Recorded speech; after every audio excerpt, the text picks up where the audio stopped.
I want to give a major shout out to my guy, Mark Martinez. He sees me like some other people do, drawing every day relentlessly, obsessively trying to make this comic a real thing, Saints of the Night. And he donated $100 to the cause. And that's more than I could have asked for, man. I always just like to like a comment, but the fact that he just put $100 on it, I really absolutely appreciate you, Mark Martinez. Stuff like that is what keeps me going. Likes, comments, but the fact that he put his money on it and was like, look, man, I see what you're doing. You do it every day. You take no days off. You're always working obsessively trying to get this comic out. And I see the vision. So, Mark Martinez, I really appreciate you, bro. And I'm going to make this shit happen.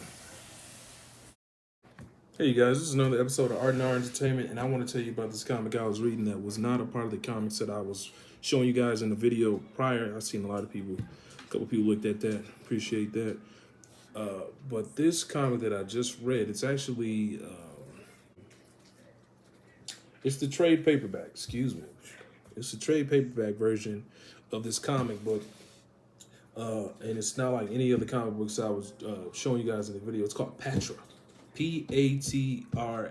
Patra. It's the cover is like this young girl. She has like this mask on, and she has this Michael Myers butcher knife reminiscent of that, and the story starts off so crazy, you guys. Like, this was actually this is one of the comics I have on my phone. I mean, not on my phone, but on my iPad. And I was like, you know what, let me read this. I'm visiting family, let me just read this on my downtime. And it was absolutely crazy. It starts off with the murder of a family. We were with these cops as they're walking in this house, and you see there's all these cops, investigation scene is, going on. You see all this caution tape, and you see the dead people, and there's a dead father and a dead son. And you know what's silly? Me, I did not know that someone else died in that little picture that I had right there. I am tripping. My apologies, you guys. I need to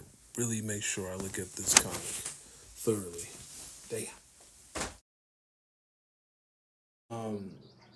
One thing that was really messed up after that is like, damn, if it couldn't be worse, and to make matters worse, the, so the father died viciously and the son died viciously, and no one can locate the daughter.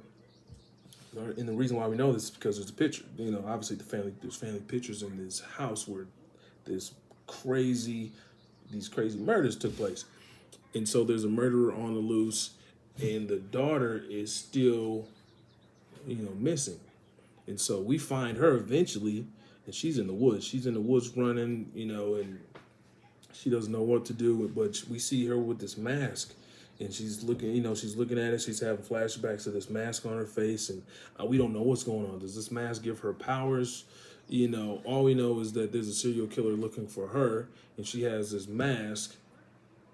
And I don't know if it gives her powers, or if it makes her fearless also and stronger.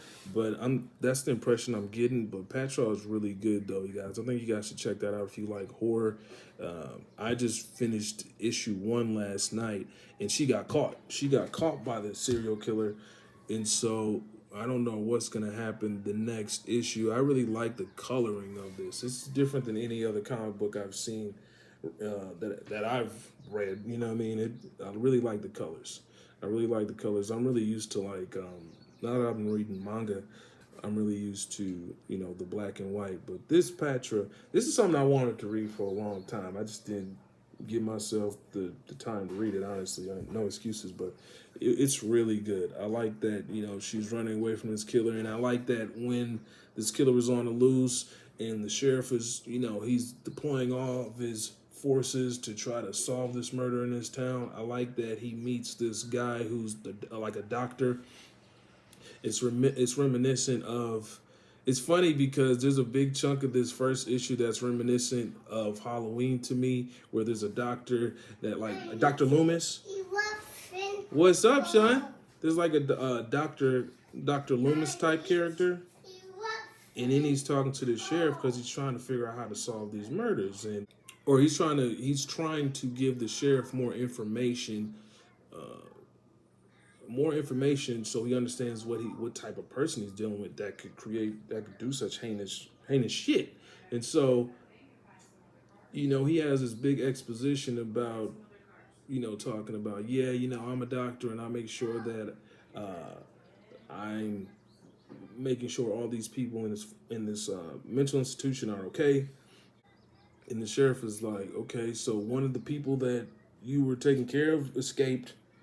It's that's what I'm hearing, and they did this, and so I thought, like, so how crazy are these people that you're watching? They all like crazy like this? And then the doctor was kind of sugarcoating it at first, and he was like, I just take care of people that have, they're on the lighter side of, having mental illness and stuff like that, and but some of the people I deal with have severe psychosis, and obviously this dude that's killing these people has severe psychosis. And I just really love the explanation, the exposition about, yeah, this is the guy we're up against, and this is and we have to stop him. We have to find him before he hurts anyone else. Uh, yeah, I just really like that premise, man. I've never seen it play out in a comic book, so I thought that was pretty interesting. The moment I saw the relationship or the interaction between the sheriff and the doctor, I was like, yeah, this is definitely like if you're an old head, like I am, I'm unk status now, what I mean? But if you watch horror movies and Dr. Loomis, all I gotta say is Dr. Loomis, and you guys know, um, I just like that. I like that there's one person in the horror movie that's really good at the dialogue and really good with exposition, and they fill us into what's going on from what we didn't see to what we are seeing and why we're seeing what we're seeing and what motivates this person, what motivates this killer. And they both find out that this girl, the sheriff is like, well, hopefully, once they were looking at the crime scene and they realized that there was a picture of a daughter, of a girl who was obviously the man's daughter, the slain man's daughter. And they were like, if the father died and the son died, and they were sprawled out on this crime scene. But the sheriff had hope after that because he was like, we didn't see the daughter's body, so hopefully she was out having fun and she's not, you know what I mean? And hopefully we can locate her.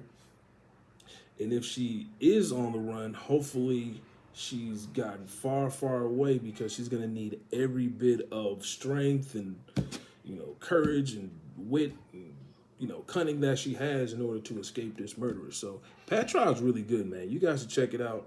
I'm definitely gonna read the next couple issues these next coming days and tell you guys what I think about it also. So let me know if you guys have heard of Patra. Do you guys like horror comics? I love horror comics when done right. I don't just like any horror comic, but when they're done right, it's chef's kiss. But I'll talk to you guys later. You know what I'm saying? You guys have a good day, and we'll talk again. Art and entertainment. Ciao.